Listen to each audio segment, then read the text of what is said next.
सात प्रवाहांचा स्वामी म्हणजेच देव सप्तेश्वर।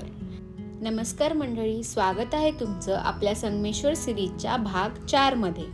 संगमेश्वरमधून कसब्याकडे जाताना पुढे असलेल्या धन्वंतरी रुग्णालयासमोरचा उजवीकडील रस्ता या मंदिराकडे जातो। हिरव्यागार वृक्षांच्या छायेत हे मंदिर वसलेले आहे।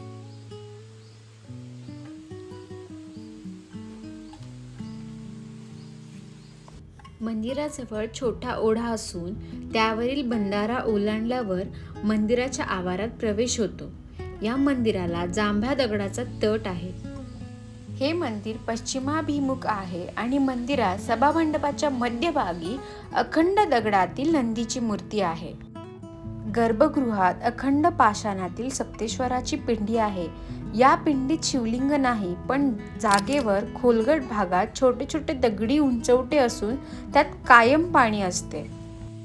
मंदिराजवळ असलेली 2 कुंड, त्यामागे चिराच्या दगडामधील भक्कम 7 कमानी असलेल्या खोल्या हे प्राचीन जलव्यवस्थापनेचे उत्तम उदाहरण आहे। येथील डोंगरावर अलकनंदा नदीचा उगम होतो आणि तिचे पाणी 7 झऱ्यांच्या मार्फत मंदिराच्या भागात येते।